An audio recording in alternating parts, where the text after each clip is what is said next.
deceptively simple. The implications of this are extremely deep. We're here at Rabbi Nachman's The Lost Princess, the spiritual path, the side path to spiritual success, what happens when we leave the main pathway.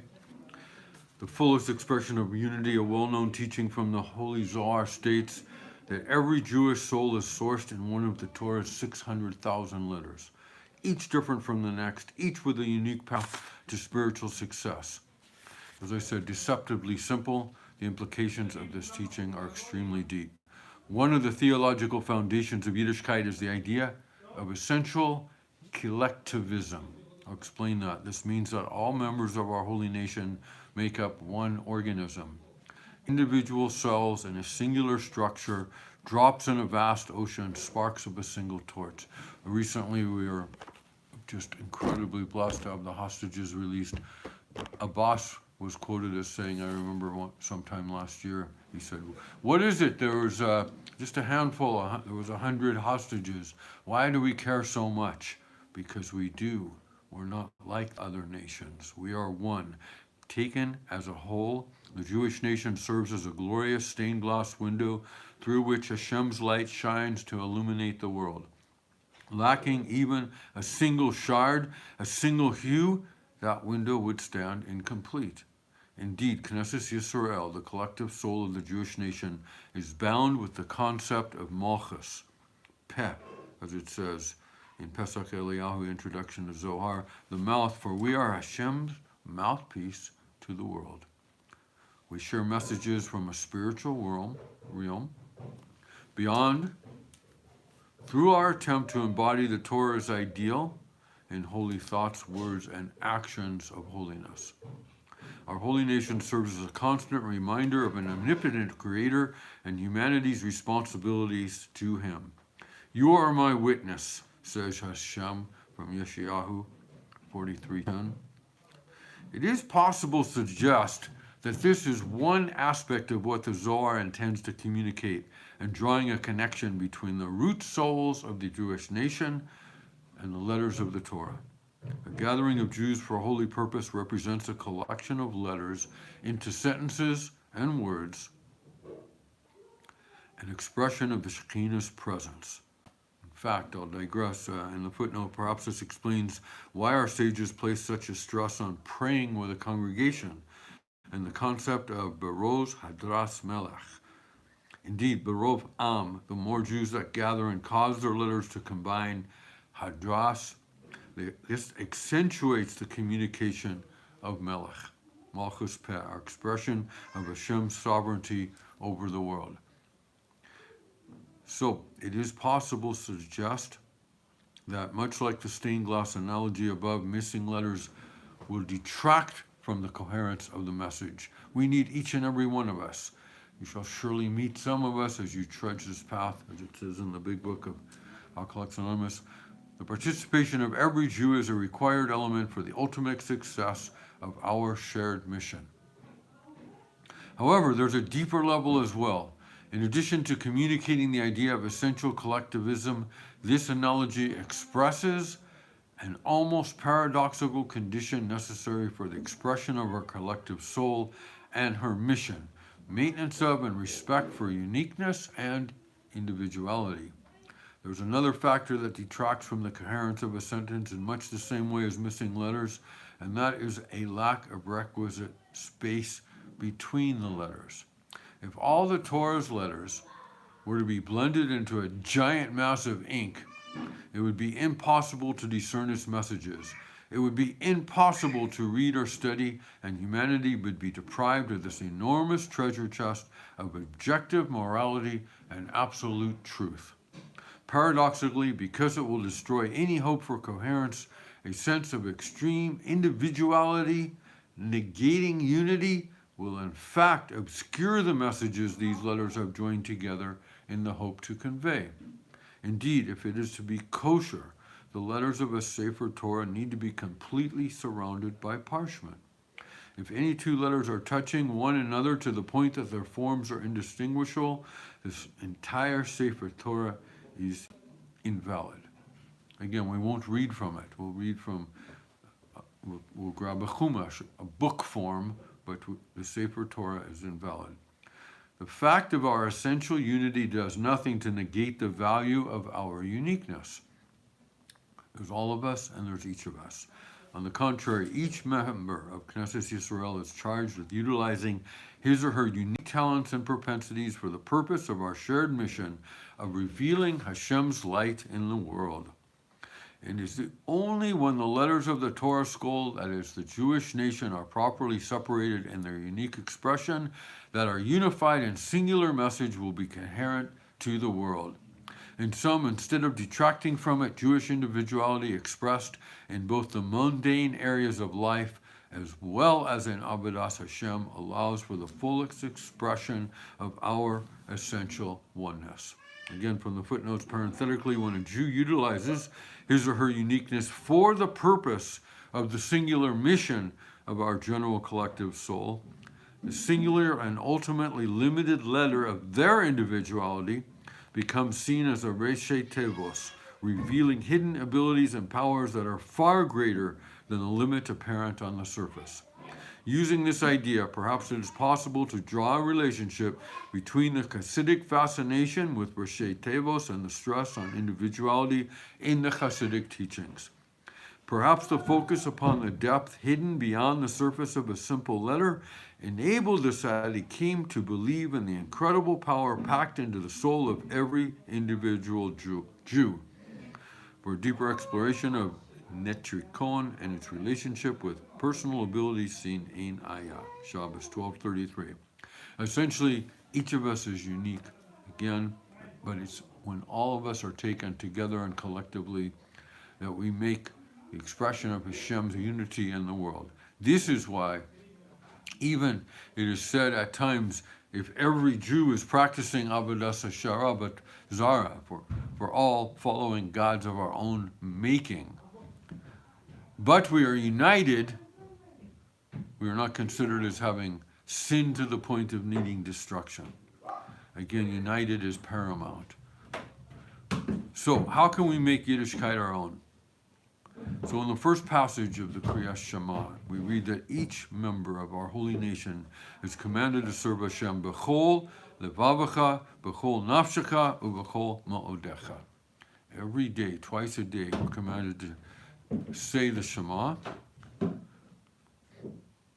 and reiterate with that we are united, each member of our holy nation, with all of one's heart, all of one's soul, and all of one's might. Chazal, our sages expound on this verse, teaching that serving Hashem with all our heart means with the inclination for both good and evil. B'chol nafshecha means to Musar and Nefesh, we willing to give up our lives, has v'shalom, if need be. And b'chol me'odecha means to serve Hashem with all our assets. In other words, I would give anything. Half measures availed us not. Are we willing to go to any length? The Tzaddikim revealed that while b'chol me'odecha can be translated with all your might or with all your assets, there's a deeper level as well. Although it's difficult to translate, the Hebrew word me'od connotes more or very, as in the phrase tov ma'od, very good.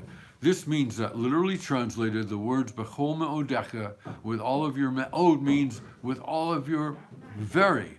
Well, very what? With all of that which is especially you. That one thing that is more related to your essence than of anyone else. Read in this manner, this verse encourages each member of the Jewish nation to find his or her me'od, that one special area in which we can particularly excel and use it to serve Hashem. In fact, for a sampling of the many sources that abound to this effect, you can see Shabbos 118b in the Gemara. What was your father particularly scrupulous in? One that was born under the mazel of Madim, which means he's a murderous nature, should become either a ritual slaughterer or a moil or a surgeon. In other words, these challenges that we face are a challenge in this reincarnation. And this goal in this life is to find ways to use these things for our highest good and the good of all of us, Klal Yisrael. Use those things that could be used, Chas v'shalom, for evil, turn them to the good. Nuclear energy can be used, obviously, to the bad, but laser technology has granted us amazing technological advances in medicine and in so many other areas. Each person has his own individual path. In fact, Yitzchak Avinu represents the Midah of Gevurah, while his father Abraham represented the Midah of Chesed. This demonstrates that every Jew must find his own way of serving Hashem that is unique from the paths of his father or teacher. Yaakov, the son and grandson, the third generation, was known for Tiferet, for beauty, for blending the Chesed and the Gevurah in a balanced harmony.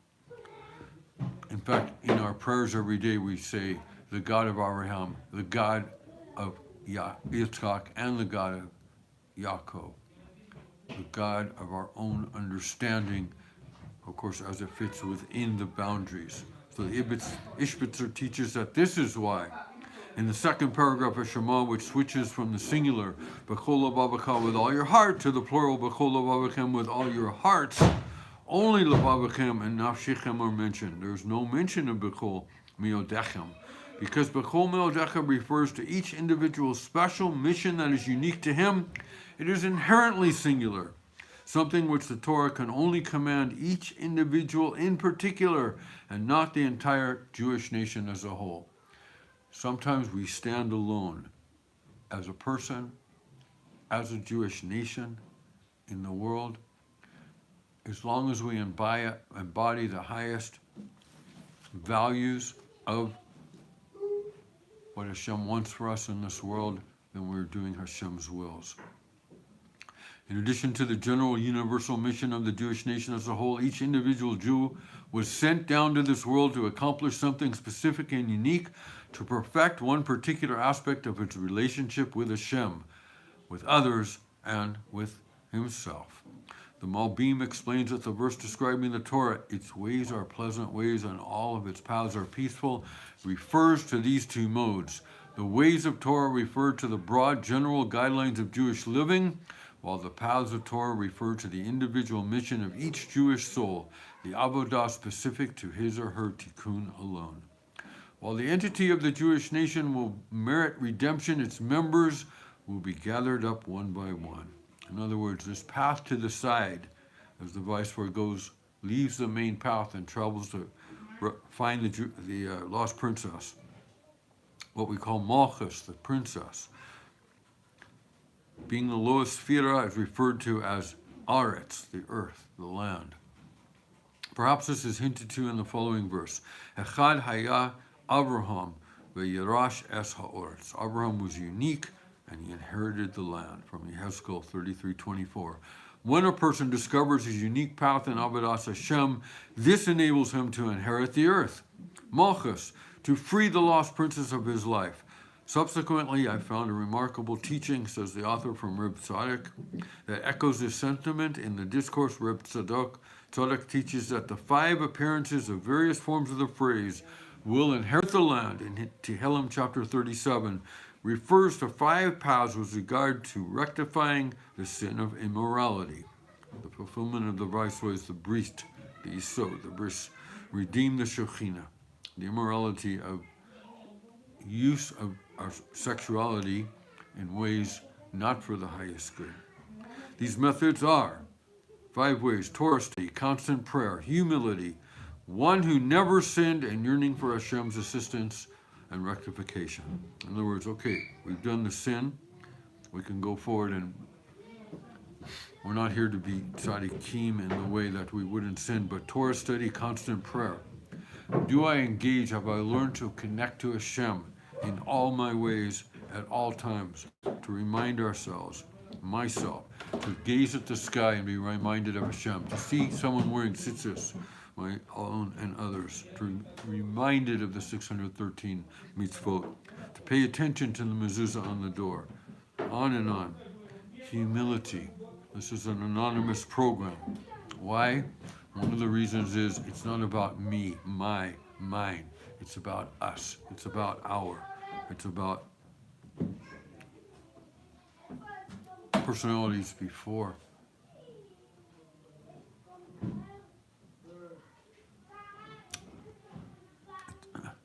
It's about all of us together before personalities.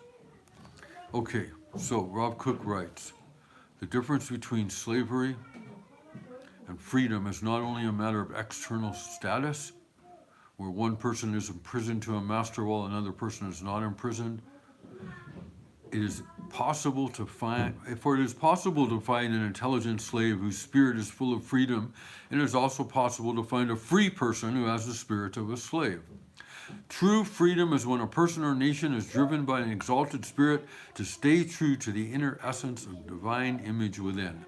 I am free to choose to stay sober today, to be free, to stay driven by my values, a connection to a higher power, to be able to pass on what I've been freely given.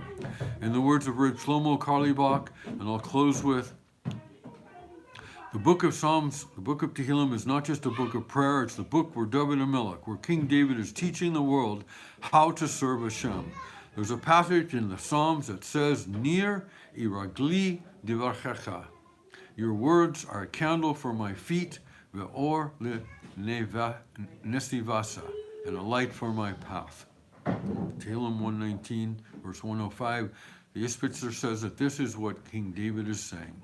There are two things that in life that I have to do. First, I have to be like everyone else. I have to follow every word of the Torah, the 613 words. But then there is something which only I can do. Hashem has chosen me to do something very special. My experience, strength, and hope, in my words. In a nutshell, the Ispitzer says there's a light which lights up the path, but every person needs a candle for each step of the way.